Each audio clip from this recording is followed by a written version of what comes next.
Alam mo ba, noong Pentecost, ang sabi ni Jesus sa kanyang mga disipulo, "You will be my witnesses." Hindi niya sinabi na, "You will be my theologians," or "You will be my debaters." Sabi niya, witnesses. Ano ba ang ginagawa ng isang witness? Simple lang. Kinikwento lang niya kung anong nakita niya, anong narinig niya, at ano ang naranasan niya.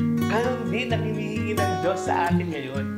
Ang ikwento kung paano siya kumilos sa buhay mo.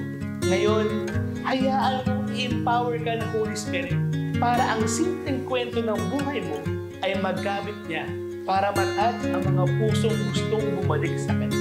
Hayaan mo na gamitin Kanya para tunay tayo makapag-live Christ, share Christ.